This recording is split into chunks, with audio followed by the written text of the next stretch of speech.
2, 3. All right, gentlemen, here we go. Episode 57 of Blood, Sweat, and Beers.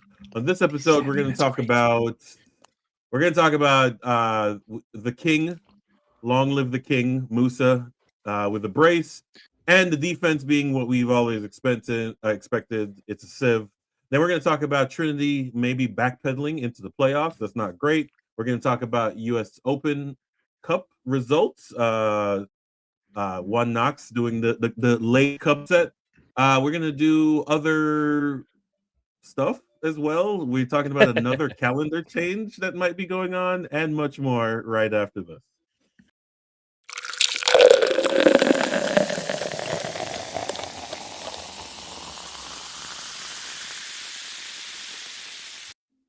I don't love that intro, but we'll keep it anyway because here we go. All right, live and learn. Before we get too deep into things here, Marcus's favorite word this week, word of the week is deep depth.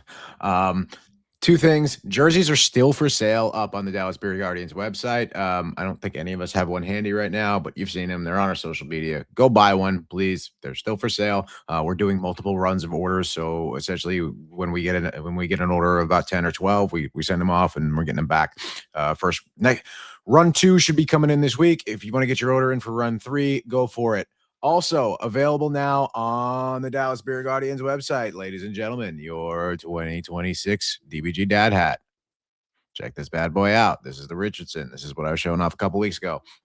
They're available on the website now. I believe they're 35. I think so. If I'm wrong, I owe you a beer. But it's I believe they're up there for 35, and go grab one. We're putting in an order for those in about a week, and of course, we will be at Rollertown Beer Works this Wednesday for our pregame, and then we'll have watch parties at Petticoats and Rollertown on Saturday.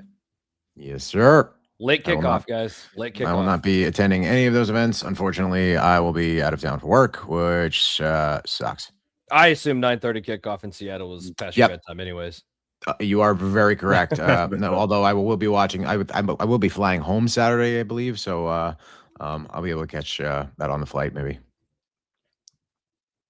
Nice. All right. So as we usually start off at Dallas Guardians on everything, DallasBearGuardians.com for the merch that Dennis mentioned earlier. So go ahead and hit that up. We'd really appreciate it. Go buy some shit. And X/Twitter, Facebook, Instagram, Reddit, and Blue Sky. So go ahead, like, share, and follow this video. We would really appreciate that as well. Listen to episode. I've lost Marcus on my end. Me too. All right, we'll keep going. He was okay. Listen to the previous episodes. There's some special stuff coming up. Marcus even did a live blog, I think, from Fulton Prison. Yeah, Marcus, we lost you for a minute, just so you know. We filled in greatly though. So keep rolling. Yeah. Well, at least on mine. It might be fine on yours. We'll see how. Yeah, we'll see how it fills in when I actually download this episode. Anyways, like, share, subscribe this video. DallasBearGuardians.com on the fly. This is how we do it over here. One take. Yeah. Like, share, subscribe this video. Hit the thumbs up button, comment, all that good stuff at the bottom of the video. We'd really appreciate it. All right. So let's go ahead and jump into this. We are going to do. Here we go. So first, we're going to go in media, boys. Oh, we're media. 3 minutes in. Look at us. We're making media. Okay, so all right, physical media today. Anyways, we got to get a producer here. Does anybody know how to produce a podcast? Hit us up. Well, Marcus does, but he's the only one doing it. So it's just we cut out. I'm afraid that when you were talking, I was also talking, so that should be a good play at that point. But we'll see what happens. We start off with with record of the day for me. They're gonna do physical media, so we're gonna do Praz. And if you don't know who Praz is, he is 1/3 of the Fugees with legendary the Miss Lauryn Hill, and the legendary Wyclef Jean. He is the tagger along, but this was his one album. And Ghetto Superstar, I'm pretty sure everybody knows that particular record. Yeah. Definitely.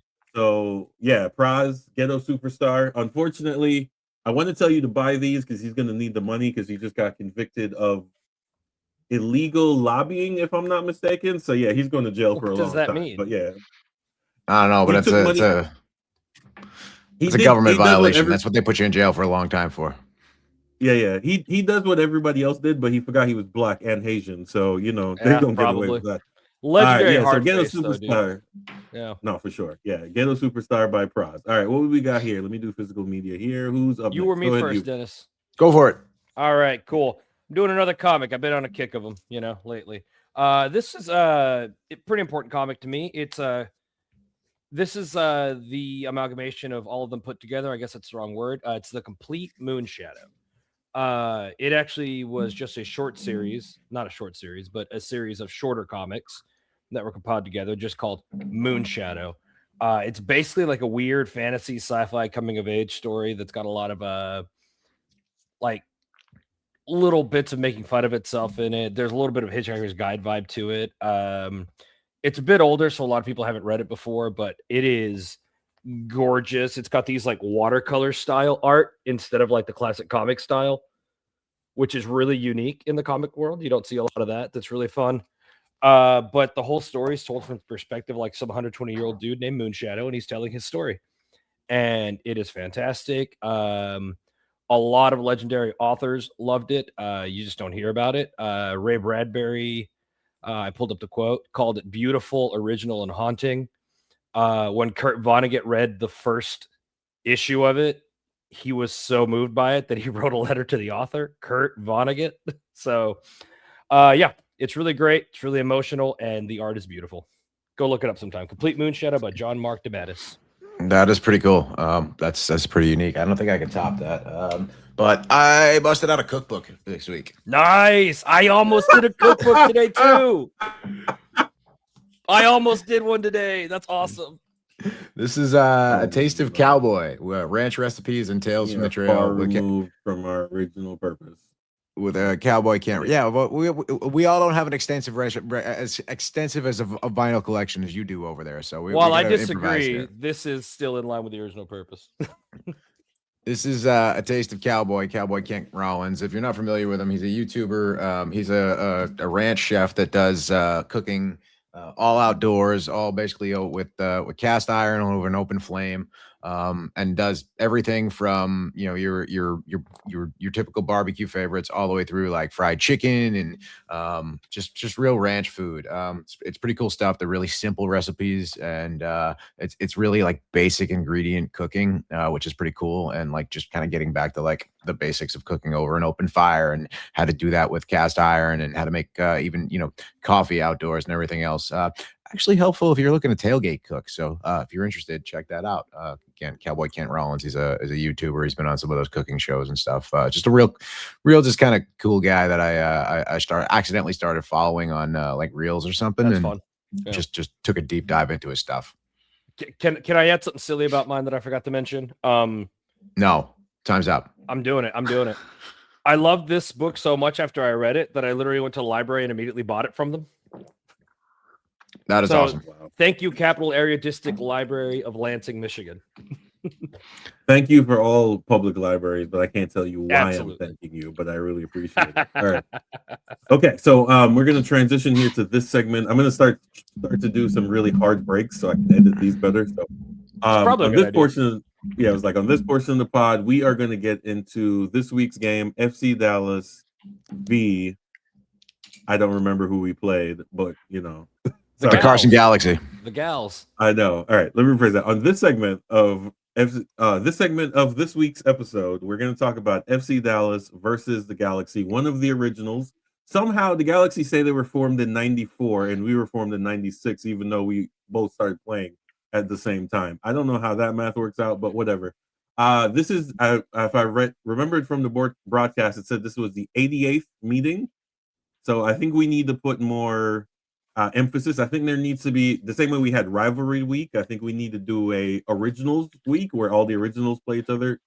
Well, remaining anyway. Marcus, you and I can't speak for Dennis for sure here, but you and I have been fans of the Bird long enough that we remember when this was like the one on the calendar to mark, right? Like playing the Galaxy. Sure. You were like, it's either going to be a bloodbath or it's going to be like 5-4. Yeah. We were and I guess technically we still are. They are the money team, not so much now. I think they're the third money team after Miami and LAFC, but they were the money team and we were the plucky underdogs who they could were barely proto put a Miami squad together. Exactly. So, but yeah, we're gonna jump into that right now. FC Dallas talk. This week was Musa doing his thing, doing what he's supposed to. He is now at 9 goals.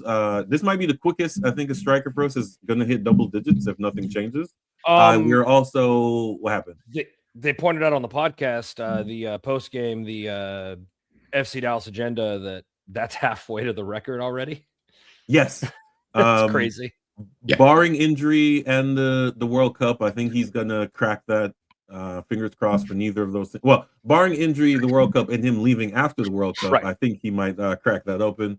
I mean, he might hit it by the World Cup at this rate. Could you imagine that? Oh my God! The Bugatti parked in front of the trailer park. Yeah, over right. I think because we're in Frisco, it's the Bugatti parked in front of the McMansion. Yeah. This game, and then I will go last. So go ahead. Marcus, we did lose you again for a second, just so you know. So whatever you just said, we got like the last 3 words. So, making sure. Yeah. Dennis, you seem to have a lot of thoughts. Yeah. Go ahead, Dennis. First of all, let's start with the lineup here. You got the lineup card over here. Wonderful. Dietzen on the left, Johansson on the right. What are we doing? We have no proper wingbacks here at this club, and I really don't understand why we're sticking with this formation. It was sort of working with Bernie Kamungo there, but Bernie's now out for God knows how long. We've been told a long time. We don't know while or whatever. Yeah, that probably means some sort of ACL injury or because it's lower leg is what they have him listed at, right? Or is it just going to give him the Pomico treatment? Yeah, I mean, a lower leg injury like an ACL or a ligament injury of some sort takes a long time to come back from. Means at best we might see him after the break, which means we have nobody to play left wing back at all because Bernie's not even a left wing back and he was filling in that role. Right. So now I think Buzz put it best when he was talking about, well, you've got Dietzen is basically Bernie 2 years ago at this point. Yeah, and you've got Dietzen plugged in at the left now, who sucks, right? And no fault of his own. This is not his position. This is not his fault, right? He sucks as a wingback. That's not his job. Yeah. You've got Johansson on the other side. Again, not really a wingback. I disagree with that. He definitely is. That's what he played in Sweden. Different game though. Like a little bit different game. He was much more of an attacker than he is a defending wingback. Sure. I'll give that. But you don't expect your wingbacks to be full-blown defenders. You just expect them to be serviceable. Well, in this Quill formation, what you're really seeing is you're expecting at least one of these wingbacks to at least stay in midfield and then trot back and play the defense, right? Be the fourth man on that line. As with one of the sixes, really, you got 5 back there, but that don't get erased, right? and frankly, both sides got erased this week. I think there were some good moments from Johansson getting forward, but defensively awful. We've got Shaq Moore on this back line, who I don't understand why he's in the 3 when he should potentially be playing right wing back. I think he's the better right wing back than Johansson is now. I think I agreed with you like a year ago, but the times we've seen him on the wing, he hasn't been anything special either. Okay. I don't know is what I'm saying. I to your point, where are the wingbacks? right. There's no wingbacks. This formation doesn't make sense with the personnel that we have right now and what the injury looks like. I mean, we could talk about where we go from here. I'm throwing shit across the room already. It's just getting started. It's all right. But look at this formation. You go to a back 4. This, in my mind, this makes much more sense if you go to a back more. You put Shaq at right back, and you bring in no one to play left back, and you put Osaze and Ibiaga in the middle, and you've got a back 4 that can stay home and can kind of get attacking on both sides. I don't know. I don't understand the decision making here going into this game, knowing that there is absolutely no one that is a natural left wing back on this roster to begin with, and the guy you've had doing it is now hurt. I was super freaked out going into this game, knowing that Dietzen was going to go against Gabriel Peck. Fortunately, the rest of the team actually did an okay job of stifling Peck, and he wasn't what ended up being the problem. But Dietzen was still getting beat there all day. We're lucky one of the goals didn't come from that, honestly.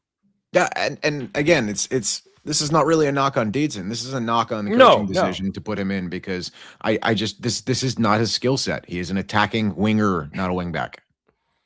And even then, he's like, when you say attacking, we mean like he belongs in the attacking third. Right, he belongs. Does not contribute elsewhere.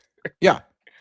He is not a defender at all. He is not a guy who's ever played any sort of defensive, as far as my knowledge, right? So I've never seen any roster where he's been defensive anywhere. Yeah. Moving You on have to the more thoughts? midfield, Yep. you know, you've got Kappas and Kayik here. Okay, Ramiro's hurt. I don't know. It's Kappas. I don't know. I think the jury's still out on Kappas. I know a lot of people have a lot of varying opinions. I haven't been impressed much. I think he's had some good plays. I think he's had some good moments. I just haven't been impressed with his ability. And when you've got now Valiente in the mix, who started out at the 10, and then you've got Santi Moreno, who has come off the bench several times and looked impressive both of those times off the bench, or actually all three of those times off the bench. I don't know. I think you've got better decisions to make here. Kayik, I think, has had a great game. I think he had an excellent game coming out here. I think this was one, other than the lapse where he gave up the goal, which I'll get to in a second. But I think Kayik had a relatively good game. He's chasing down the ball. He's really become that ball attacking six. Yeah. I'm intrigued by Kappas on this one because I actually think this is one of Kappas' better games he's had here. Even when you take away his assist. I feel like he was kind of a non-factor other than that moment. I just feel he like had he was 70 touches. That's not a non-factor. Yeah, all right. It just he didn't impress me from what I saw. I actually saw this midfield and thought I was really surprised that we didn't get bypassed by some of the players the Galaxy had. But again, this is eyeball test and stuff. And your comments on Kappas aren't just about this game, right? Right. No, this is over the last few games, Yeah. over this last run here. I think there's an opportunity to bring some of these guys in. I think it's time for us to see Kayik in a single pivot. I think it's time. I'd be interested. Let's do it. Kayik had like you said, except for the blunder, that was actually a pretty good game. Let's see it. Let's see if he can do it. And then looking up at the top, Musa and Farrington. I love both of these guys. I think they're both exceptional players. I think Musa is on a level all to his own right now. Sure. Musa is the best striker in Major League Soccer. The numbers prove that. Full disclosure, when that second goal went in, I was actually standing having a conversation with Kenny Cooper, and I was like, dude, he's going to break your record. Kenny's like, he's going to break it next week. That's awesome. But what are your thoughts on Logan overall this game? I think Logan, other than the hockey assist, I think Logan does some really good things off ball that people don't see as much. That I think have been the reason he's been in this lineup. I will say though, I think we are better, and this is not a knock on Logan or anything else. I think we are better suited for a single striker double 10 formation. What happened there? There's a ground. Okay. I think we are better suited for a double striker, a double 10 single striker formation, because if you've watched the last 2 or 3 games, in the last 10 or 15 minutes of those games, Musa is out of gas. He's been dogged. He's been running his ass off for 80 plus minutes, and he is just out of gas. He's playing a little bit of right back. He's playing that Ferreira right back, pulling up behind everybody kind of deal. And I think we are much better suited for Logan Farrington coming off the bench and being that late excitement, that late energy. And I think he's better suited to come off the bench late goals. That being said, he has done a lot of great things. There was a moment when there was a save by Yoshida, and Yoshida pulled up, and they were looking to go quick. LA was looking to get forward real quick, and their outfield 10 were just moving up the field real quick.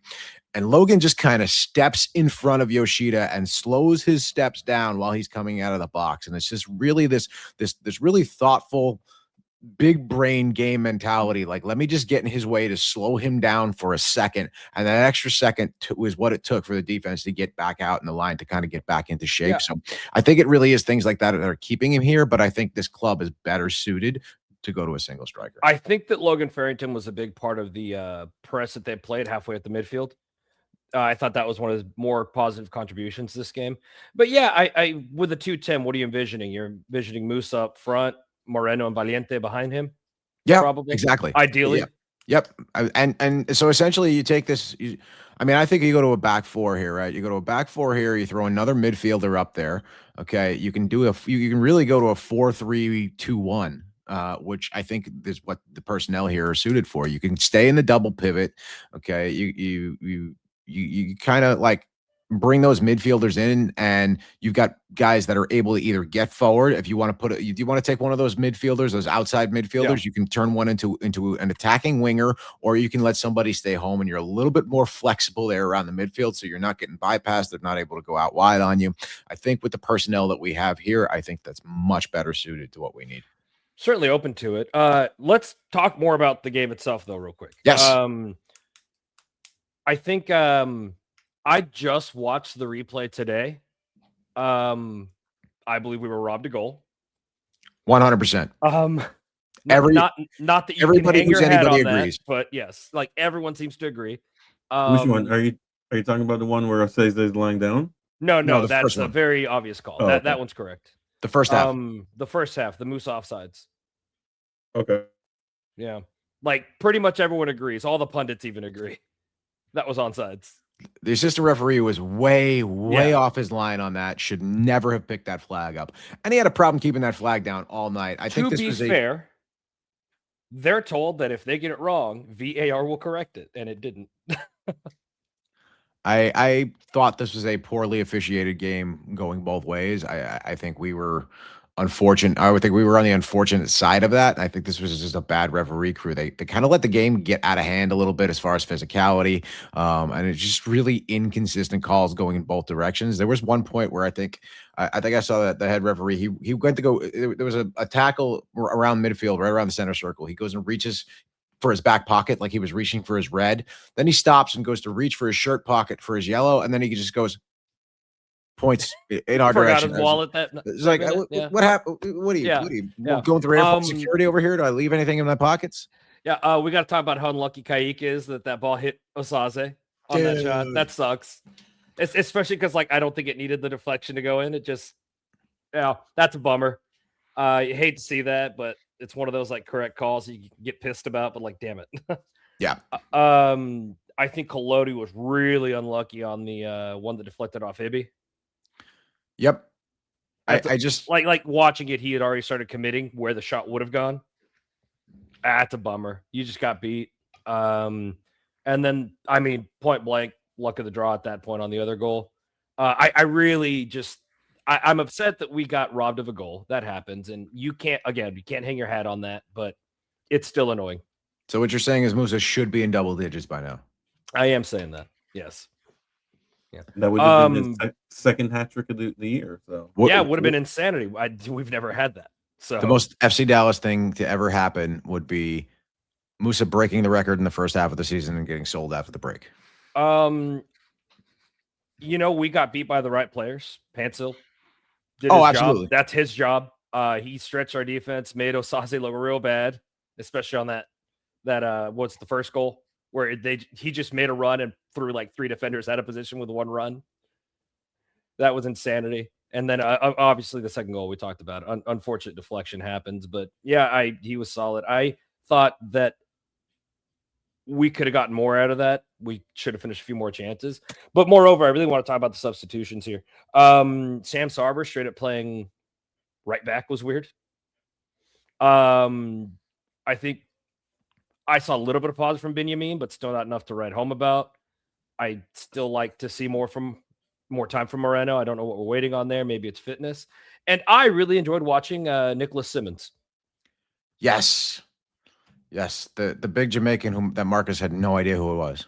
Bro, my man's 12. Call me when he's 24 and he's got a couple of caps. You know he's what 19. That's fair. Yeah, I was like, and seeing that we didn't qualify, we got a whole nother window to work on. Marcus, is your internet stabilized? We're good. What? Can you not hear me? I'm just making sure we're good now. It's not going to die. It isn't. On us again. So I just realized that I need a whole new router system because I just ran a internet speed thing inside baseball. I'm paying for 1 gig. I'm getting 35 megabits in my Holy office. Cow. File a complaint with the Attorney General. They will get you the years of money back. Promise you. I've done it myself. Yeah. So, anyway, what are your thoughts, Marcus? I think we've ran. Here. No, it's fine. Sam Sarver, I think, in order to have a long MLS career, is going to convert. I don't think he has the skill to play up the field. So he's going to be a Reggie Cannon. What's the other guy we sold? Ryan Reynolds. What's it? Brian He's Reynolds. going to be a Ryan Reynolds type convert, which is fine because that's how Ryan Hollins had like extended his career and made himself, indispensable. So there's really nothing wrong with being a converted player. But from what I'm seeing, he has a lot of energy, but I don't know if he has the skill going forward. But you can retrain that energy to be a really, really good right back. That's how I see his career. Ben Hameen is, whatever. He's there. He's a guy. Kappas to me needs to move his feet more. He plays like he's Messi, like, oh, I'm just gonna walk until I need to run. And I'm like, you don't have that kind of skill set, so I need you to do better. Valiente, the more he plays, the more he gets into the game, and I'm actually happy about that purchase. Yeah, I definitely. think Dietzen lost his spot with that completely blown spin. It just got blown by the attacker. It's one of them things where this is a game we should have won, right? Your strikers Absolutely are doing what they're supposed to do, and your defense is not. Osaze, I know he has carte blanche to roam. I think he should do less of that. It definitely cost us on one of the goals. Yeah. At least he should do less of that when he's playing with Moore and Ibby. If Nolan's there, then go ahead, because I think Nolan has a little bit more youthfulness to cover. Ibby, I saw I'm actually shocked Ibby didn't get that red card when he was 1-on-1. I guess he learned from the other one like 2 games ago. Yeah, I guess he's like, I'll just run him to the sideline and then let the goalkeeper do their job, because he almost got completely left behind there. Yeah, I mean, that's about it. And again, we're running a really shallow bench. Like, we're still only running like 16 guys. 16 or 17 guys as the bench. But yeah, it is what it is. We talked about this at the beginning of the season, and I think that's coming to fruition. We have the firepower and no defense. So yeah, that's about it. I think it's more than just defense, right? Because there's like moments where these guys just switch off, and this is now 2 games already this season where they've just had a 10-minute period where they just blow a multi-goal lead, right? Just in 10 minutes, just blow the goal, like blow the lead. I don't understand what is happening that they're just switching off, and this is just like a complete lack of discipline, it feels like. Yeah, definitely. I will say the body language to me looks solid. Because if I'm Musa, I'm pissed. I'm yelling at people like, I'm doing my job, do yours type thing. Now, he may do that in the locker room, which I'm all for. Like at halftime, like, hey, guys, if I need to come back here and play center back, I will, because they pay me enough. But that's not my job type thing. But yeah, so we play on Wednesday, right? This Wednesday, who do we play? Yeah, against the Loons, Minnesota. So the problem with this game, bigger issue, is that this is a game on the schedule we should have won. If we're looking, reading from, listening to Buzz and like other people around the team, is that they're trying to front load as many points as possible because they foresee issues. I assume he was going to go into the schedule and how we're going to have all the away games when we come back. Yep, and I think that's a major concern for everybody, right? We're all kind of worried about that there. I think we're all kind of worried about that, Marcus. I think what you were trying to say about that, but that the schedule is just it gets more difficult as we go on here, right? There's an entire second half of road games that is going to be extremely problematic. Yeah, and that includes some Leagues Cup games that are going to be at neutral sites, including one away at Toluca, right? So there's a lot of road games. There's going to be a lot of road minutes stacked up, and that's tough on the bodies. It's a lot of traveling. There's a lot of moving around, and it doesn't get any better than this. So you got to win at home. And again, this is what went on the first half of last year too. They weren't able to finish at home. Yeah. All right. So yeah, Wednesday we play the Loons, my second home. Shout out to Eden Prairie, Minnesota High School. That's I thought Brooklyn was your second home. This is your third home now. No. Jamaica Queens is my third home. That's the difference. Just because it says Jamaica in the name. And there's a lot of Jamaicans there, so that also helps. But yeah, so we played the Loons on Wednesday, the 22nd. Should be a winnable game. It should, yeah. Fingers crossed. We will be tailgating, watch partying, whatever we're doing here at Roller Town, and then walking over to that game. I believe these are Wednesday, both right? Roller Town events. These will be a Wednesday night I think Wednesday night is going to be permanently Roller Town, but we'll talk about that at some point in the next couple of weeks when we all get together again. It's hard to throw a tailgate on Wednesday night. It's hard to get people out to do stuff, but our next full tailgate is the home game on the 9th, and we'll talk about a little bit about that more next week. So come find us at Roller Town before both these games. Come march over with us. If you I'll be missed the there. march in from Roller Town this week, we had Sumo. we had a dozen sumo wrestlers. That's awesome. With us, which was pretty cool. So check out. I think Sunday the 25th, Roller Town is having a live sumo wrestling event. There are free tickets available now. If you reach out, I'm sure we can make that connection. Hook you up. That's awesome. Yeah, for sure.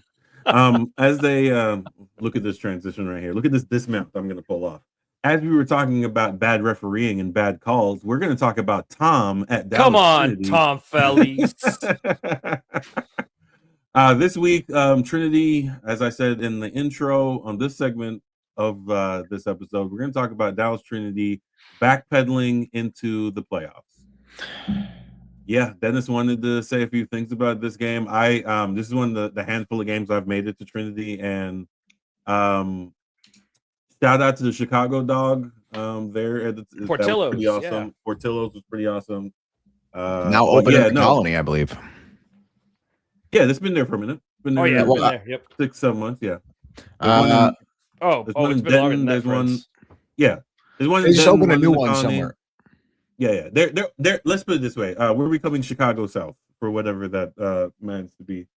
Yeah. So this is one of the handful of games I've made it to, and yeah, it wasn't the best performance, to be honest. I mean, I'll let Dennis and Hubert get more into detail with it, but I do want to say Tom needs to go into some retraining for all the people just who showed up. Just Tomming up the sideline, man. Yeah, pretty much. That would be referee Tom Felice. Yeah. Yeah, it's not. It wasn't great. He wasn't calling offsides very well. To be honest, the central ref wasn't calling an even game because there was a lot of pulling down, falling down. Yeah, it was a chaotic game. We have seen that a lot with Trinity this year. We get beat up pretty bad, and then we don't seem to adapt to the way the referee's calling it, so we just let them beat the crap out of us. Yeah, for sure. But I do want the turnout was pretty decent. Announced or distributed, I think it was 55, give or take. And it looked all of 55,000. Again, cavernous space of 92,000 makes anything look like there's not a lot of people. But it was really good turnout. Love to see the kids there participating in all the chants. That was awesome. The weather was phenomenal. The weather was great here. I do want to say Dallas Police Department, traffic control, figure your shit out. Also, people, if there's an event at Fair Park, you can take multiple trains to get there. You do not have to all crowd into a 1-block radius of Fair Park and then make it so that it takes me 15 minutes to drive 1 mile from the freeway to the stadium. Like that shit. To be honest, the more I think about it, that might be one of the reasons it's so annoying to go to these games. But that's besides the point. These are all side effects. But yes, great crowd, great participation from the kids there. I think that's how you develop a fan base, is getting kids excited, because parents will do whatever the kids want. Look, you see the same thing in Frisco. That stadium is the loudest when there's a bunch of kids in there. Yep. Indeed. Although they tend to want to do the Mexican wave, and we don't do that. Dennis, I guess before you you don't do that. Everyone else does. It's hard to do when half the stadium's cut off, though, right? You can't. Yeah, it's the dumbest thing to try to do in that kind of stadium. You're absolutely right. All right, so before we get into Dallas Trinity right quick, Dennis made a trip early to this game to watch the Texas Showdown. What are we calling this? Showdown, Gundown? It's a Red River Shootout. It's the Red River Shootout. Yeah. Didn't they change that because of there was some shooting that they didn't want to do shootout anymore? Rivalry. Yeah, sure. We're gonna call it Red River something. His mama name was Clay. I'm gonna call him Clay. Yeah. So OU Texas women's soccer. Dennis showed up for that. So if you want to just give a quick soundbite on that game. Yeah, I mean, it was an exhibition. Not really a lot to talk about. Got there early. There was a decent crowd there for that game. You know, Texas OU is always a draw. At the Cotton Bowl, you know, where the footballers play, right? That's a big one. It was interesting. Oklahoma looked to be the better of the two sides. They went up 2-0. second half, Texas came back, scored 2, and then Oklahoma walked them off late with a goal in the 90th. So it was an interesting match, much slower game than we saw for the second half. I did get to wander around the building a little bit though with my my all access press pass, and wound up inadvertently standing next to Nathan Thackeray while we watched the first half of that game and just chatted up with him for a few minutes. So cool experience. When they do, when you get these opportunities, get out and do it. This club's doing a lot of cool stuff, and these are the types of things that happen, right? You go get to see a college game and, get to see the future stars for absolutely nothing. Indeed. But yeah, so Dallas Trinity 0, Carolina sent. I think this weekend's results made it so that Lexington has clinched. Jacksonville could have clinched the number 1 spot or home advantage, but didn't. So they have to do that next week. And Carolina also clinched because they only needed a point. Yep. So 1 spot left. So we are right there. We can let's talk about the game and then we'll talk about playoff implications here. So what were your observations for this game? I am very frustrated with this game because I think it's arguably the best this team has looked in a few months. They looked phenomenal everywhere except for in front of goal. That's not saying much. They led every stat overwhelmingly. Yeah. Again, it's that zone 13 thing that FC Dallas had trouble with last year and the year before. Well, no, before Musa. Like, they did everything right except for put the ball in the goal. If you play the rest of your games at this level, odds are you're going to win them. I will say it's really disappointing. It's really frustrating that Carolina's second shot on goal is the goal. Yeah, I will say that there is a gaping hole of lack of midfield for this team, and it was kind of frustrating watching the wings trying to play. They were all bunching over on one wing. At one point, there was a ball played out to the closest to the actual seating side of the stadium. And instead of running diagonally to try to get a pass, all 3 Trinity players that were on that side ran towards the ball. And I'm like, so when you go towards the ball, there's towards the ball, passing the ball back. Man, it keeps cutting off every time Marcus is trying to make a point. It's it's trying to stop Marcus from being in this for some reason. I think that almost might be fine. That's rude. That's rude. I know. We all love. I know what Marcus is talking about. I think Jesse had pointed out to me that they ran a thing this game where the wings were switching a lot.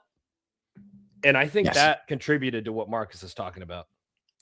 So, Marcus, every time you try to make a point, it just freezes you. It's so frustrating. I think we know what you were talking about. Yeah. Shout out to Spectrum. Yeah. Spectrum. Good job, guys. But no, go ahead. Dennis wants to really go off on this. Let him go. You guys. No, you were good. You were making a good point. You were talking about Jesse and the wing swapping. No, it really was. I think that the bunching, especially that Marcus is talking about, part of it is coming from the fact that he's switching the wings a lot, and then every now and then one goes and the other doesn't, and they end up in a bunch, which is kind of weird. That being said, I thought Jasmine Hamid had a really, really solid game. I really enjoyed watching her. I also liked that she was also furious at the referee with us. Yeah, there was one moment, I think about midway through the second half, where Hamid was fouled and turned around and threw her arms up and was talking to the referee. You guys from the stands were giving the assistant referee some business, and then the entire squad of subs was making their way around the corner flag to start their warm-ups, and they were all giving them the business too. So that was a lot of fun to watch. That was the highlight. That should have made the reel. Yeah. Marcus, just a final number was 52-25 was the official attendance, which I think it was close to that. I mean, I think butts and seats were close to tickets distributed. It was a good turnout of a crowd. I do think this Sunday afternoon or earlier game, I think kind of works. You get people out, especially when there's things going on at Fair Park. I know the parking sucked and that was a problem, but honestly, if you got there early, it wasn't a problem. If you showed up at 12:30 for the early game, and I think that's kind of part of the reason they did the early game was to get people out and to show up. Look, I do my best to spend 0 time in Fair Park. I hate that place. So I'll be honest with you. I walked up about 12:30 because I wanted to get there. I wanted to get upstairs, drop my stuff off in the press box, and then head down and watch the game. I got there around 12:30. The food festival hadn't opened yet. The farmers market was open. Go ahead, Marcus. You got a comment there? Hold on. I just want to show. This is a side comment that has nothing to do with nothing. But so this is my internet speeds. I don't know if you can see that. That says 800. For some reason, my office is not working. You gotta check your wiring. You might have a wire that's chewed through somewhere. We're furious with you here, Marcus. Yeah, we are angry with you. What a nightmare. No, what's cracking me up is that it keeps happening every time. Like you're about to go on something, and it just and that's it. I think you're gone right now too. Actually, shoot. All right, Dennis, go ahead. So like I said, I walked up early to get up there and get the game, and I got to walk through the food festival. Hadn't opened yet. People were just starting to line up for that. People weren't really lined up. They were kind of meandering around the area, and there's kids playing and stuff like that. And then you walk through the farmers market, and there was stuff, and there was activities going on. I think that's what game day should really feel like. Yes, the parking situation can improve. We can use some of these other lots, and maybe you don't need, 3 festivals going on at the same time. Maybe, what? The parking actually wasn't the issue. Yeah, it was getting into. It was ingress. Because like they designated lots just for Trinity. Mm-hmm. That was easy. Once you actually got in, it was everything around it that I guess DPD would have been managing. I'm not really sure, but it was ingress that was the issue. Yeah, I think it can absolutely be done better, but that experience of just kind of like, hey, I'm walking up to the stadium. It's a beautiful afternoon. There's people drinking coffee. There's people getting beers. There's food festivals. There's smells wafting through the air. It was kind of like a really just cool vibe that I would love to get replicated constantly. I think it was really cool, and they can figure out the rest of it. But anyway, we talked about the Texas OU game, and I got to talk to Thackeray for a few minutes before the game, and we actually had a quick conversation about how that the officiating in that game wasn't great to start off. There was an obvious handball where he and I both looked at each other and said, how did they miss that? Because it was an obvious, like, arm was out here handball in the box, and it didn't even get, like, the referee just like quickly turned her head and was like, no, it's off the face. And we just like, how do you call that? But anyway, that was a friendly, I guess. Yep, I'm sure that was also a sign of things to come about bad officiating and things like that. But like you mentioned, they Trinity led every stat column. They duels won, aerials won, possession, passing percentages, every shots. Carolina had 2 shots on goal in this match, and one of them was the game winner in the 89th. The other one came at the end of the first half. Okay, Dennis, can I ask you something about this? You keep track of the rest of this league more than I do, just nature of you writing. Is Carolina the kind of team that's okay with just welcoming the pressure like that and then just trying to get a couple of shots off? Is that normal for them, or was that different from usual? So Carolina's kind of been changing this spring, like a lot of clubs. There's been a lot of like spring influx of bodies after the January window, or no, there is no window, but after the winter break. They started off the spring dropping 4 straight, and now they have been undefeated across 8 now. So they've been adapting. And 7 of those were wins, right? Yep, 7 of those 8 were wins. Yeah. Yes.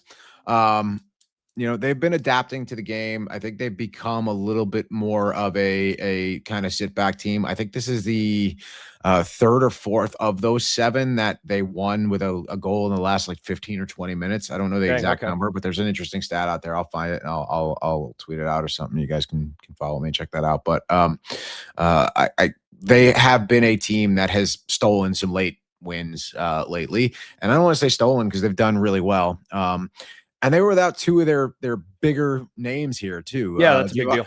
Yeah, actually 3 of their bigger names. One of them is escaping me. Jill Aguilera. Jill Aguilera, who the broadcasters accidentally called Christina Aguilera at one point, which is pretty funny. Awesome. They caught themselves, but the Jill Aguilera was out. She was out. She had just played for the Puerto Rican national team in the CONCACAF W, along with Jill Martinez. They got their asses beat by Mexico. They did. They absolutely did. But Jill Aguilera and Sid Martinez were both part of that squad. I think there were 2 or 3 other players on this Carolina team that were called up as well. But Jill Aguilera was not back because she played both games. But they're also missing Giovanna DeMarco, who was out with a leg injury, and Sydney Studer, who has been a goal scorer. She scored 2 headers last time we played. She scored the two of the 2 goals that were against us for the win. Right. Studer's out for the season now with an ACL injury, which is a big bummer for them. Yeah, I think she was really turning into a standout over these past few games. So what you're telling me right now is that everyone in a playoff spot's a contender except for us. I'm not saying we're not a contender. I'm just saying there are a lot of contenders here. There's a lot that we can talk about with this game and where things went, but they are clinging to life here. You've got 32 points. You got 3-point lead over DC and the rest. And who you play in the next few weeks? Yes, there's 4 left, right? There's 4 games left of this, and one of them's a home game. And we're looking staring down the barrel here. It's do or die, man. Talking about that wing swapping thing going on, I think kind of what you're seeing is both Hamid and Ubagagu are both traditionally left wingers. Hamid especially has really only played left. So when you got 2 left wingers out there, I think it's like, let's just kind of see who can get forward most.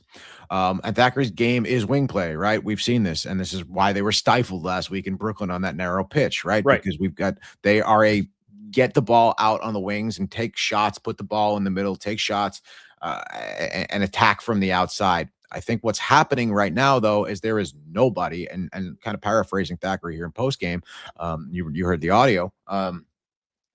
What's happening here is there is nobody that is getting in the box that is able to finish and be a goal scorer. Hamid is putting balls on net. Chioma's putting balls into the box. I think even Leximissimo had one of the better games that she's had as of late recently. I think this was a good performance by her. I think Bose really didn't show me anything exceptional here. I don't think they got the ball to her in spaces where she is typically a creator. I think there's just there's such a focus on the wing attack here that I don't think that they're running through the middle like they need to. And I think that's something that kind of really needs to change, especially going back to Brooklyn next week. This is something me and Jesse were talking about on the post match at a cold beer company. Was that at the beginning of the season, we were concerned that there wasn't enough service going, especially for Allie, who's a service-based striker. She's disappeared for whatever reasons. I have no idea what's going on there. But now it seems like service is happening, but there's no one to receive it. And I think the closest we've gotten to a solution to that was Strawn starting the week before last or whatever, and unfortunately gone this game. An unfortunate side effect of international windows overlapping with the squeaky bum time here in the league. Yeah, no, that's disappointing. I think that if we see Strawn, hopefully things would be a little different there. But I just, you play both. She didn't seem effective. You don't see Allie, of course. She stayed on the bench. You put Caroline Kelly in, and I don't know. Some good runs. Yeah, she was high energy. She brought a lot of energy to the field, but she just didn't seem like the person you'd want in the front for that. It's like Sam Sarver. I'm not putting Sam Sarver in at striker. I'm putting him at wing and hoping he causes chaos. Anyway, the striker thing is really concerning right now. It's very odd. And they're clearly trying stuff, so they know it's an issue, and we'll see how that develops. I also wanted to talk about Missimo real quick. While I agree, I think she had a decent game, and I think she's trending in the right direction. There was something that concerned me that were to Marcus's point about people bunching up on the wing. There were a lot of times where Lexi would make a play over there and then run past, to maybe receive a give and go, like you should do. And then once she was in the offside position, didn't get the ball, she just kind of walked back. That really bothered me. That I think was part of causing that bunching. And there wasn't an urgency, I feel like, when she ran out on the wings, and that really concerned me, just from a try hard perspective. And I think that makes sense. I think there's an opportunity for her to get better, and I don't think we've seen the best of Leximissimo yet. And I think there were some moments over the course of the season where I think she's getting better, and it just has some bad games or some poor games at least. And I think this is one of the better games, and I'm hoping it's really just her finding her form again. Right? We've talked about this, and everybody's talked about this, but that ligament repair is not something to come back from easily, right? she had a foot ligament repaired. You can compare it to Alan Velasco a few years ago, had his ACL repaired. It's the same conceptually, it's the same surgery, right? It's just a different part of the body. But that is not an easy thing to come back from. And I know everyone's recovery process is different with that right. kind And of she had a setback too, right? There was some scar tissue that had to be taken away last year. That kind of that delayed her comeback a little bit. She had a little bit of a setback. So this is not something to come back from very easily. And it's one of those things that when you're dealing with like tendons and muscles and stuff in your foot. If you've ever had any kind of like lower body injury, you feel like anytime you step the wrong way, you can just your legs are going to fall out from underneath you. So I'm hoping this is just a road to recovery for her, and she's going to continue to improve. And ideally, we make the playoffs, and she really proves her worth there and proves her value, and becomes a leader. Yeah. I don't have much else to say about this game. Just one more comment on Dallas Trinity, which is triple her pay. Yeah, I mean, we could talk about that. That was a public conversation. We can talk about that. So for some folks, I wasn't there. Hubert, I don't think you were there either. And I do have a couple more things I want to talk about on about this game, but we'll talk about this real quick. Yeah, go ahead. In this, there was a season ticket member event that took place Saturday afternoon, and there was a panel with some of the players. There was an interview where basically everybody get to come up and ask questions. And somebody asked Amber, "Are you really looking to hang it up, or is there a possibility you stick around another year?" And her response was, "I'll stick around if they triple my salary." So pay that woman her money. Or at least find her a gig in that front office. I want Amber part of this club. Yeah, I want her part of this club forever. She's incredible. Look, she's clearly ready to hang up the boots. I totally get that. Yeah, just a couple quick notes. This was Hamid's first start in Dallas colors, so there's that. Loved it. That is a notable. I think she had a great performance. She was a little disappointed with not scoring. This is now 6 in a row for her. I think this is actually her longest stretch of the season without a goal. That might be the curse of the Cotton Bowl. I don't know. We might have to curse of the Cotton Bowl. Don't put that evil out there. No, but there were a couple two things I want to mention about Carolina, because we're talking about this as if it's a Trinity problem, but I don't want to take anything away from that club either. Addison Merrick's pass on that goal, that cross was gorgeous. Yeah, it was objectively gorgeous. That was a beautiful cross for that headed goal, and so don't take that away. Yeah, it was a legitimate goal. It wasn't a lucky goal. Yep. And the other thing I want to talk about too is Sid Martinez. Sid Martinez had an incredible game in net. She had 6 saves. Yeah. This was a big game for Sid Martinez, especially coming off international duty where they that side didn't perform so well. This was a big spot for Sid Martinez, and she's got Megan McClellan sitting on the bench behind her, and Megan is supposed to be, a big up and comer, and she is now blocked by an incredible Sid Martinez. So if you're looking for a keeper out there, Megan McClellan might be a name to look after. But there is an opportunity here for I think Sid Martinez is going to be a star moving forward. So keep an eye on her. This was a great game from her. And then if we've got 30 seconds, I'd like to just look ahead at what comes next for the Golden Girls. All right. Yeah, I was just looking at that. So away to Brooklyn on the 25th. Again. Away to DC, which is actually the big game. Can we add something about that Brooklyn game? Yeah, what about it? They're not playing anybody between our last game against us. So they're playing us back to back at home. Yep. That's so weird. Anyway, go ahead. This is the weirdness and wonkiness of a 9-team league. This is what happens. To quote Jesse, that should be illegal. Well, I mean, so we'll talk about this later. USL League One has the same thing. Portland Hearts of Pine plays Corpus Christi back to back in a 5-day period, and I'm like, at a certain point, are they both in the same stadium? Is it one of those a cup competition? Yes, one's USL Cup and one's. I think the cup's the exception. Let a cup that happen. Yeah. Either way, it's still nuts. Do you fly back to Maine, or are you just like, all right, we'll hang out in Corpus for? You remember a few years ago where FC Dallas played Kansas City twice in Kansas City in a week? Mm-hmm. Yeah. It was like Sunday, Wednesday, or something. Yeah. Saturday, Wednesday. Yeah, it was last year, wasn't it? Or a year, yeah, maybe been 2 years ago. Year before last, I think. Anyway, I've derailed us. Yeah, so you're right. So away at Brooklyn with their bad TV angles and baseball nets. Away at DC. You do not say bad things about Keyspan Park in my presence, okay? We just did. I'm out of here. We both can't quit. talk, apparently. That's fine. Yeah, let's just hope that they can go Yeah. out there and do something a little bit better. I've got some. I'm working on a piece. I'm working on my preview piece already. I had a great conversation with Zachary about what he's looking for in Brooklyn. He took ownership of that Brooklyn performance too. When I spoke to him, he said tactically they failed. Right, they did not prepare for going in there and what a home field advantage Brooklyn really has with that narrow pitch. What is his messaging after this game? His messaging to the club, he was actually asked that direct question, what was the message after the game? And his response was the same thing I told him at halftime. You cannot let teams hang around. And that's what happened. This is what happens when you let teams hang around. He talked a lot about personal execution and how there has not been anyone standing out to really be able to put the ball in the net. Not that he's trying to pass the buck or anything else, but the game plan is there, as you can tell by the numbers on the stat sheet, right? The game plan is there. Somebody's got to find the net. Wild. For sure. But let's hope, and I've been saving this line all night.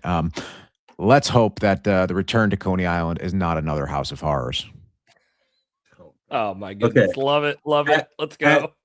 At DC on May 1st, at Tampa Bay, which should be a dub, May 9th, and then back here for the finale on the 16th. That is the next 3 games. There's post-match fireworks on that last game of the year at the Cotton Bowl. So it's also Amber Wisner bobblehead night. Yeah, come get it. The bobblehead. But yeah, let's see. Tony Faye PR. Let's pack out the building on the 19th. Yeah, please. Let's go. Last game of the season at home. Let's do it. By the way, come out to the tailgate. White Rock Brewing has brewed a Mexican lager that is better than any Mexican lager you've had because it actually has character to it. Fire. Yeah. Fire. Indeed. It is the Trinity also Mexican lager in purple, in maroon and gold branding, but it's named for the river, not the club. There you go. Hopefully they didn't use the water from the river. Also, that last game is a 7:30 game, so hopefully we can get an afternoon and pack the building out. So that is that. We're going to stick shortly here. This doesn't really need its own segment. We're going to stick shortly here to more women's sports. Which one is really the leading Division One if one is following the other? The NWSL board to vote on shifting league calendar the fall spring. So, I missed this storyline. When did that come out? Yeah, the board is meeting for the expansion to Columbus. I think is the next one after Atlanta. Yep, and this is also on the agenda. So we shall see. Columbus is really an easy pick because they're going to use Columbus's old stadium, which is still there, which I think does UFL now. So that's actually the perfect spot for an expansion side, to be honest. Yeah, kind of seems like a no-brainer if the money's there. Yeah. No, the problem is they're asking the city, since the stadium is already there, they're now asking the city for $25 million for training facilities. And I'm like, oh my God, why is it there's always an ask. Always. So facilities are important. Yeah, just go use the men's facilities. Like, I'm confused. Didn't Columbus Stadium have facilities around it, or am I thinking a different stadium? It's $25 million is probably only facility upgrades, honestly, for that. Yeah, so that's not a brand new facility. No, it's a brand. So they're taking a city park that the city wants to divest or upgrade from, and they want to turn part of it into a soccer park. Interesting. So it's kind of still frustrating, but I think Columbus will get that team because it works. Again, there's a functioning professional stadium, although dated. It is noted to be the first professional soccer-specific stadium in America. I think that is its title as of right now. So but these two things are on the next voting board, fall, spring. I think they tried this a year ago or 2 years ago and it failed. So we shall see what the owners, including the new owners, decide on this. Of note, more than half the owners are also MLS owners. So I don't know why they would do it for one and not the other. As long as it's not Anthony Precourt, I'm good. So interesting fact here about the calendar shift. The NWSL Players Association has come out against the calendar shift. Really? Yeah, they're concerned about the same thing we heard from MLS, but Players Association didn't come out against it. But the NWSL Players Association are concerned about cold weather because this is a largely cold weather market, right? There are way fewer southern teams than anybody else here. You've got the new additions in Boston and Denver. Definitely not where you want to play a lot of outdoor winter sports. But so the Players Association is concerned about what that looks like, and like what's going on in MLS, they're concerned about what happens in that calendar flip if they play a short season, or what happens with the money essentially. Indeed. Interesting. So okay. we shall see. Unfortunately, I don't think the Players Union has have a dog in this hunt, but good luck with that. Yeah, but that is the news. We'll see how that vote goes. I think it should be between. I don't think there'll be very many major announcements between now and the end of the World Cup. Although we need to do a World Cup pod soon between the transportation plans, FIFA not paying for public transportation. Is it the governor of New Jersey who's completely pissed now? Yeah, he's on it, man. It's funny. Yeah. FIFA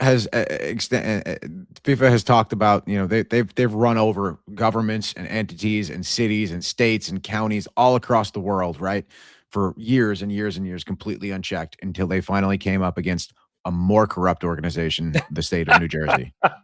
Right. Holy cow! That being said, most European and Asian countries have working public transportation, so you don't have to do much extra.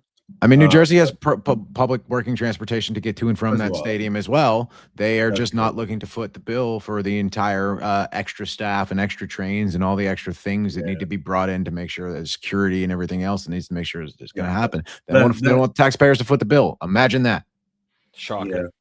Yeah. The World Cup episode will be fun. We will try to be as positive as possible, right? But there's going to be some some I told you so's. Yeah, I don't know. I'm gonna be drunk with a bunch of Japanese dudes, so there's that. Yeah, we'll see. All right. So that's just a bathhouse. Exactly, and that's what's at his house, actually, to be honest. So in this section of the episode, we're gonna switch over to the tradition like none other, the Lamar Hunt Open Cup results and preview of the next stage. Here we go. We can announce. USL did 3 times as better this season than they did last season. Last season, they only had one upset against they only had one upset in the round of 32 last year. This time they had 3, so that is 3 times as much. Congratulations to One Knox for being the winner of a $50,000 check, for being the latest 3rd division team, because I think Chattanooga lost, if I'm not mistaken. Mm-hmm. Yes, they did, to Atlanta. Chattanooga, really good crowd with Atlanta. I think they got close to 10,000 for that game. It's really a shame Chattanooga aren't in the same league, but that's besides the point. One Knox. Now, DC United is a terrible team, but One Knox outplayed them and should have won in regular time. Yeah, not a lot of shocking results in this round to me. Yeah, well, I mean, that Switchbacks game, I think Dennis called this one, but it was 2-0 in like 5 minutes. It was pretty bad early. Yeah. That's the type of game that gets you fired, but at this point, I don't think it matters. But yeah, so did y'all see this? Did y'all see any games that you thought turned out differently? I personally thought Sacramento should have won that game, and if the goalkeeper could kick a penalty, they would have won. It came down to goalkeepers at that penalty kick, and it proves why goalkeepers are one skill. They only have one skill set, and it's not. Yeah. In the goal.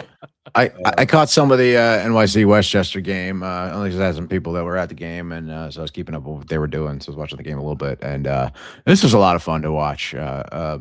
NYC supporters actually showed up in some pretty decent numbers, and it was just a lot of fun to watch. And when 7 goals are scored in a cup game, that's always enjoyable.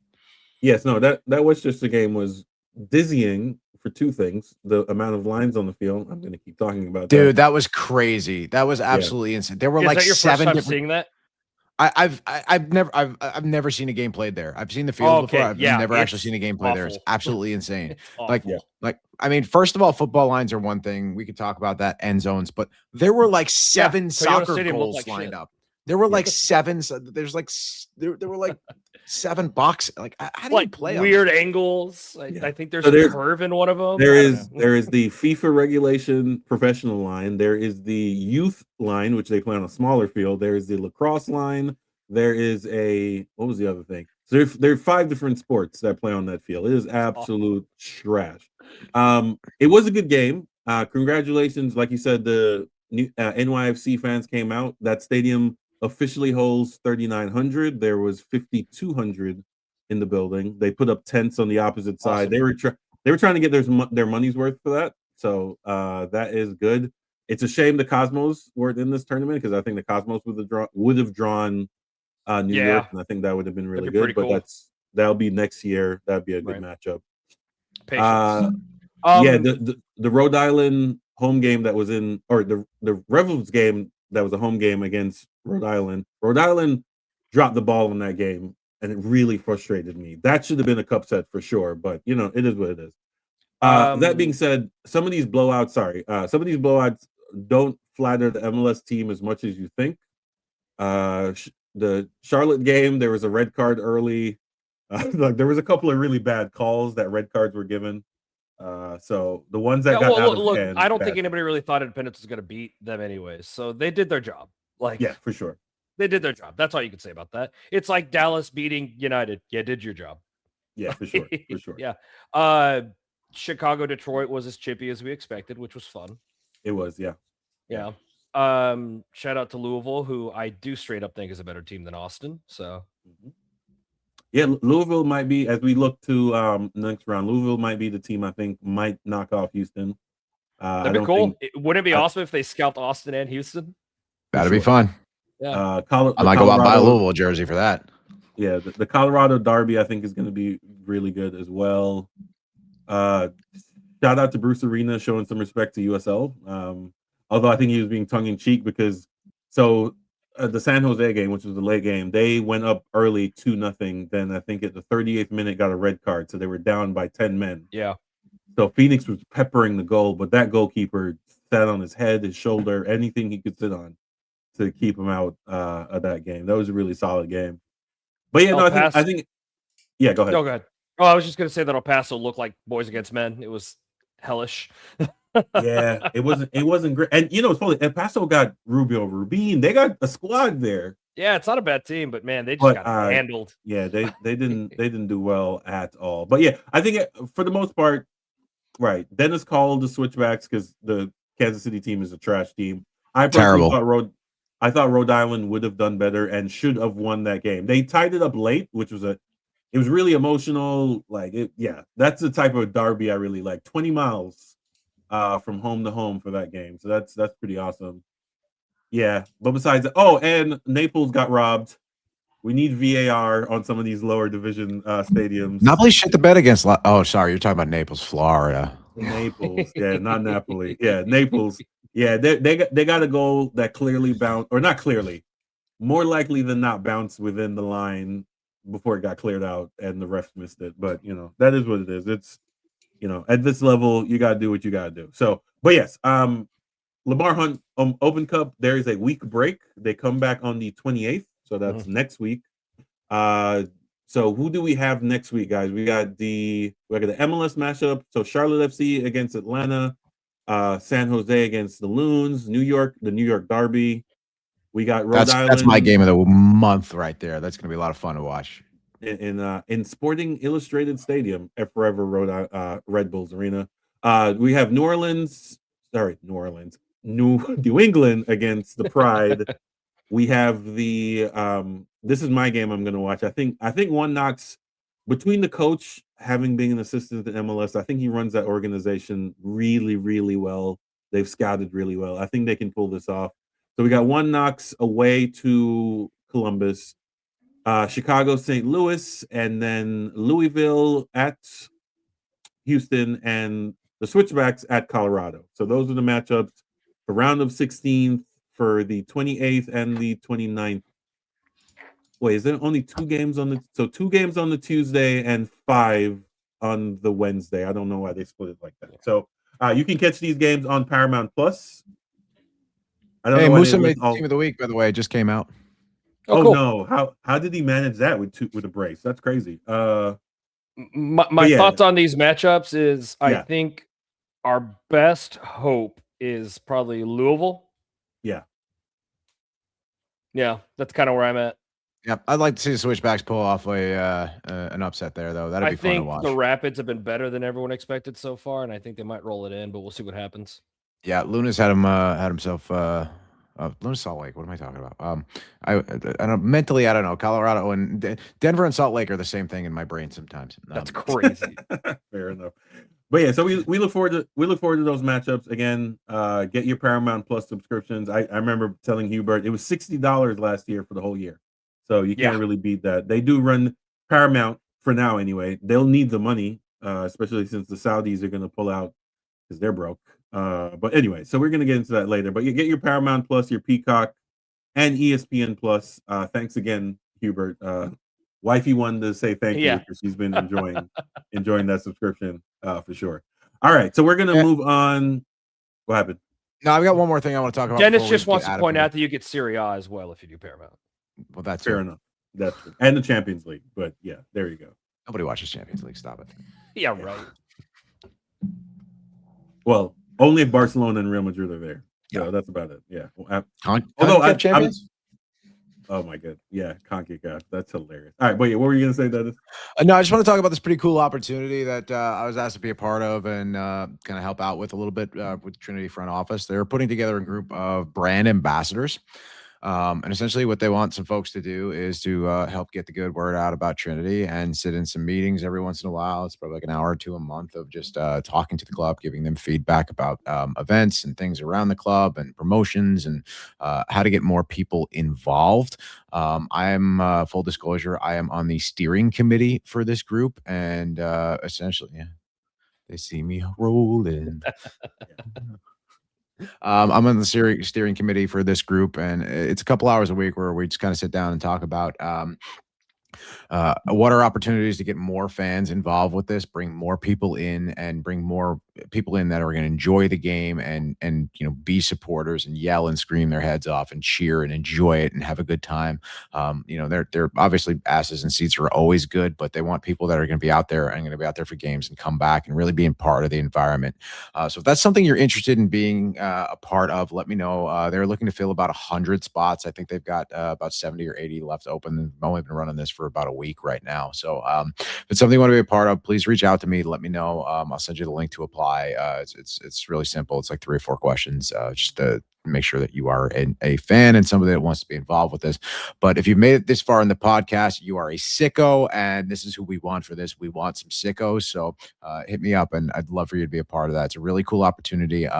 Get you direct access to the front office. There's some cool perks that come along with it. There's ticket discounts and additional ticket discounts if you buy. So discounts on your season tickets, discounts on additional ticket purchases. There's merch discounts, and again, exclusive access to the club and directly to the front office. Charlie Neal himself is involved in these groups. So you will hear from ownership directly. You will hear from Coach Thackeray directly. You will hear from Petrozelli directly. So and you will have a way to communicate with these folks. So if you really want to be involved with shaping the future of a really brand new soccer club in year 2, going into year 3, can be a part of this brand ambassador group, and hit me up and we'll talk about it. Yeah. All right. Here's some free advice. We need some more guerrilla marketing. When you have an event next door that have 50,000 people showing up, I need to see brand signs everywhere I possibly could. Oh man, I thought you were talking about Harambe. My bad. Fair enough. No, you're absolutely right, though. I do wonder if we poached anyone from that event. There are a few people who didn't know. So me and the few people who were walking to the stadium, and the people who were walking to Foodland had no idea where we were going. And I'm like, we need. Like there, right where you park for it, there's a sign that says Trinity parking, but that doesn't explain anything. What is Trinity? Oh, it was also like this big. Yeah, it's like that doesn't. Yeah, but it's the sign they usually have in the other lot when it's just where people park and people are only coming out for that. Yeah, it's not an attention grabber. It's literally a directional sign. So I will give Atletico credit because they've been doing that. Now, whether or not they can sustain, I'll give them credit when I see it make a difference. Yep. Oh my word. Fair enough. All right. Game 1 better be crazy. Well, it depends on who they get. They got to do Tulsa. They got to do the team close by. That's fair. Tulsa or San Antonio in order to kind of help. I think they've done enough marketing that game 1 should blow up regardless. At home, I mean. For sure. We shall see. All right. So we're going to do some around the grounds segment we have not done in a while. We're just going to wrap up this really quickly. So we're going to do results Wait, turn off results. USL League One this week. We had 2-1. Sorry about this layout because apparently It USL happens. League One does not send out the same format. The Kickers beat the Owls, Richmond beats Omaha 2-1. One Knox beats Charlotte 2-1. The new hot kid on the block. Hello. Last year Yeah. was Hearts of Pine. This year it's Boise. Back-to-back sellouts. To be Yeah. honest, based on what I'm hearing, they've sold out the entire season. So we I can mean, just just wrap on them season up. tickets alone. I yeah. mean, Boise 4, Westchester 0. Westchester's actually really good this year. I just hope they suck in the playoffs because I never want to see them on national TV in the final. them in Brooklyn, right? Pretty much. Like I've never wanted the team to be mediocre. Like I want you to be good so you get fans, but I don't want you on playoffs when we get national attention, Right. because that's not a good representation of the league at all.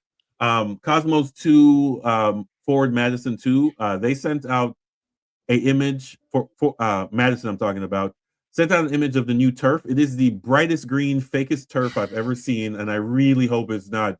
Because they spent almost $500,000 getting this turf on the ground. I hope it's quality turf. I don't know if they haven't put the black beads in it as of yet, or they haven't played on it, but it looks like if you slide on it, it will peel the skin off. So that's not great. I'll have to look at Portland that Hearts. later. Yeah, it was terrible. Yeah, go on their Facebook. It's right on there. I'm like, this is not great. It is the brightest of green. You said Ford Madison, right?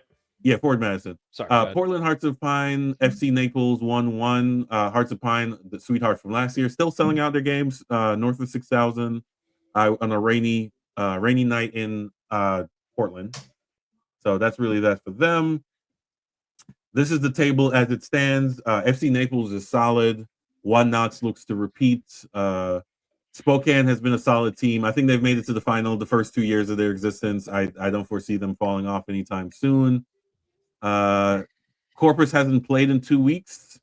And as you can see, because we lost the team, there is a lot of Chattanooga's only played 3, and Naples and One Knox have played 7. USL needs to get way better at this across all leagues. This mismatch is just it's bad for stat keeping, and it's poor. It's just feels bad. It kills momentum, and I think we see a lot of that in US in the Gainbridge Super League, because you've got only 9 there. You know, with 17, it's a little bit easier, but to rotate out. But I just think the unbalanced schedule is just rough for everybody. I did just see the field you were talking about, Marcus, and holy cow! Yes, it looks like the fake green that you get on like tennis courts when they just paint it. Yeah, I'm going to assume that it's a filter from the camera and not the actual field. Yeah, because I'm like, ooh, that's terrible. Yes, I will be going to the Corpus Christi. Like the pranks you see on this, it's almost that. Almost, not quite. Pretty much. I'll be going to the Corpus Christi game on the 9th. So that's in 3 weeks. So I'll be going for that. I'm a little upset because they're going to be playing not in their home stadium, but whatever.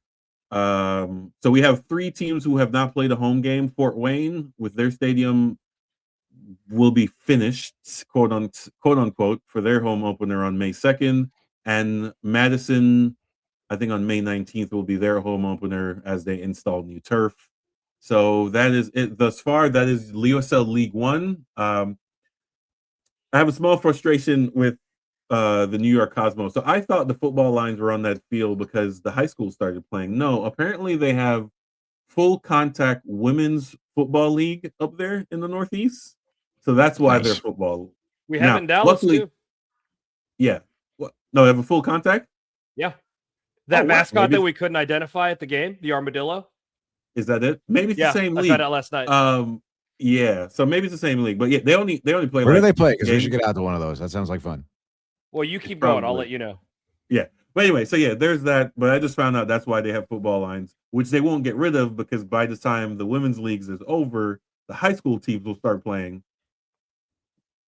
So not great, but yeah, either way, Cosmos turnout went from 4,000 to 1,000 to 900 for this last game. So maybe the Cosmos brand is not as strong as we think, but we shall see as it goes along and marketing kicks in. But yeah, I'm not concerned, but I'm anticipating they should do better. So where do they play at, Hubert? You found it? Okay, so it is the Texas Elite Spartans.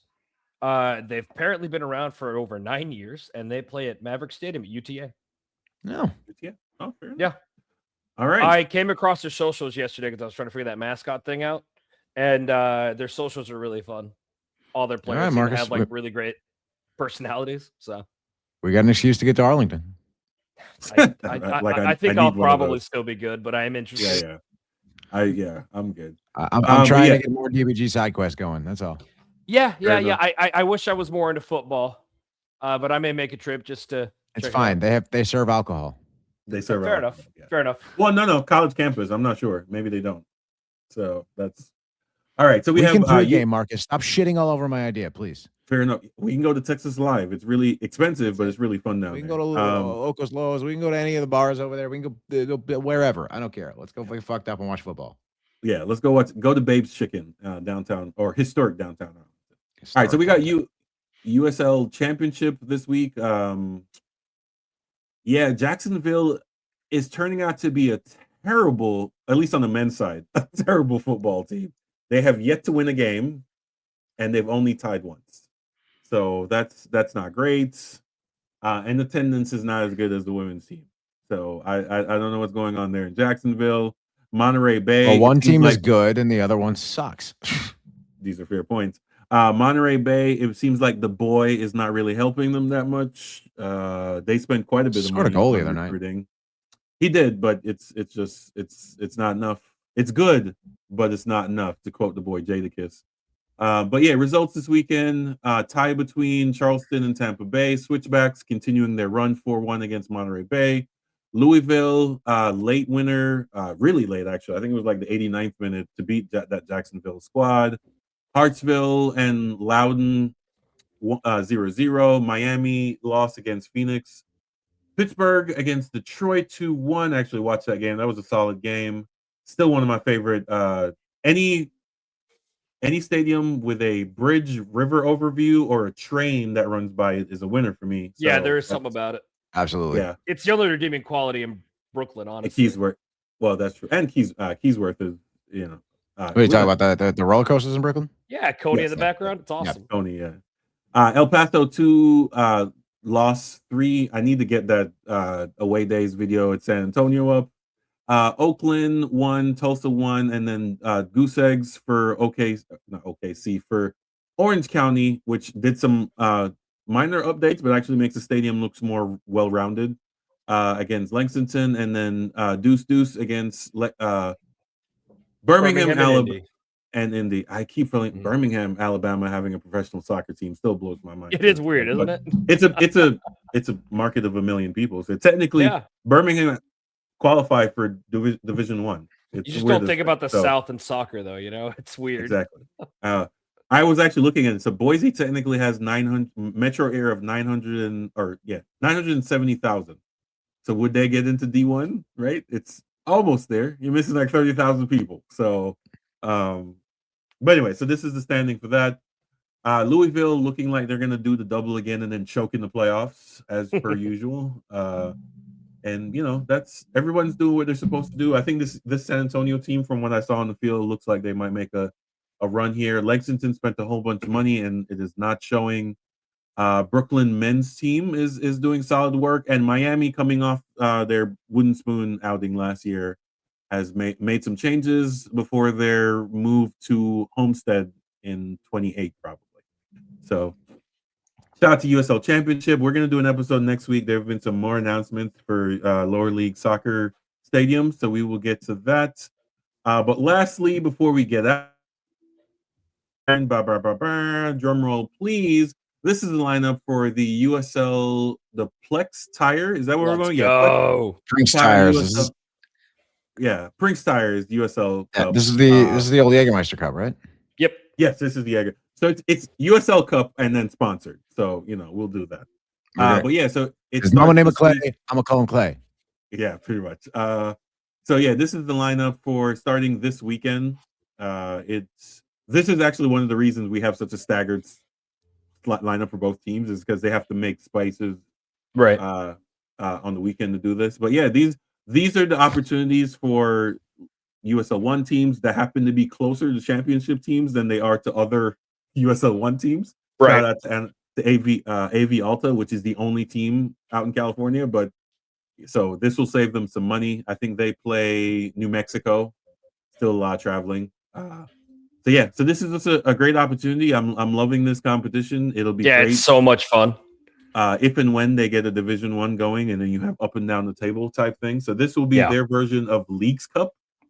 So in USL, you will have 3 opportunities to win the trophy, right? Your League Cup, the Leagues Cup, and Open Cup. So that's pretty awesome. That's more competition, and I'm all for that.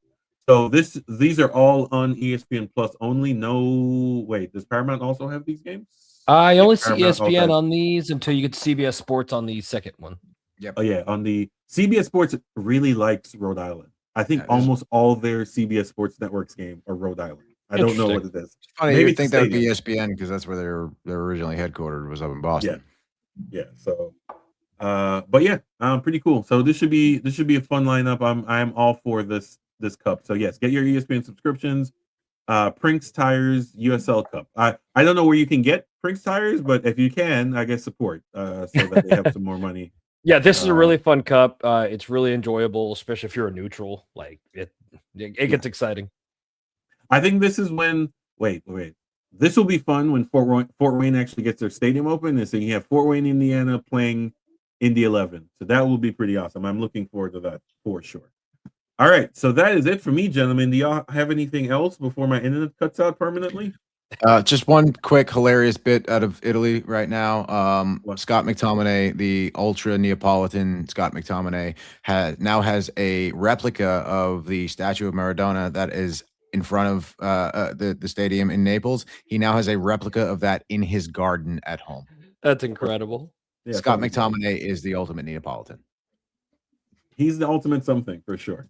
All right, gentlemen, I want to appreciate y'all. I want to apologize to anyone who makes it this far in the pod. My internet, I'm calling Spectrum the moment I get off this. This might have been the worst one in terms of I ended up switching to AT&T, which is why the back half of this worked. Oh, wow. Yeah, not great. Well, Not sorry that great we at didn't all. get to hear everything you had to say, unfortunately. Yeah, it's fine. No one wants to listen to me anyway. But we If they will made see it this y'all. far, they do. Yeah, for sure. I keep running into people who do. So apparently, even at the Trinity game, I'm like, oh, y'all listen. You are a weirdo. I don't know if I want to be friends with someone who listens to this pod, but that's besides the point. We will see y'all on May 16th for the last game for Dallas Trinity, and then we will see you this week, Wednesday the 22nd, and 22nd against who are we going against? I just blanked. Oh my god. Well, let's do shout outs for watch parties real quick. We got Minnesota on Wednesday and Seattle on Saturday. There you those go. on Wednesday we'll be at Rollertown for the pregame and marching to the match. Saturday we got watch parties at Petticolas and Rollertown, and Dallas Trinity will have a watch party at White Rock Brewing. White Rock Brewing. So there you go. So that's us. Let's emphasize the times here too.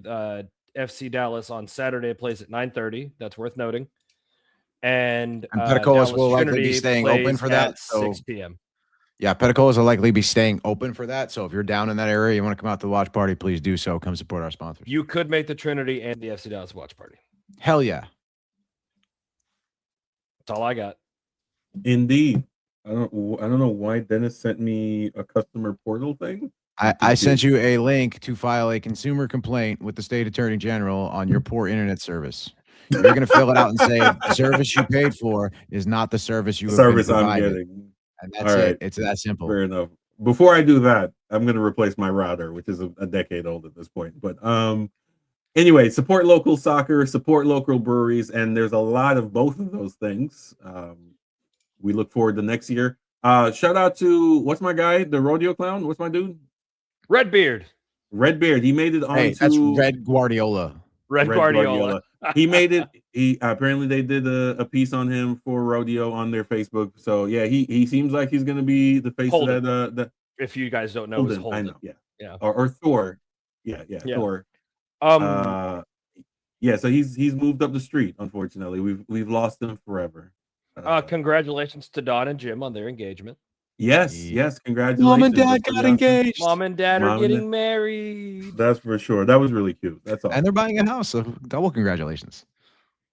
Well, let's congratulate the first part. The second part, buying a house right now. You never know. Although they're an entirely different tax bracket than the rest of us. So yeah, for sure. That's a given. All right, yeah. So support FC Dallas, Dallas Trinity. Follow us on all your social medias at Dallas Beer Guardians. Shout out to Dennis and the thirddegree.net. Go ahead and listen to him. Follow, like, share, subscribe. Buzz needs all the moving money he can get. So we will see y'all next week. I might be making a trip to Spokane at some point. So we'll see how that works out. So we will see y'all next week. Again, sorry about my internet connection. I'm a poor man living a rich man's dream. Or as I like to call it, the Miller High Life, the champagne of beers. All right, we're out of here. Peace.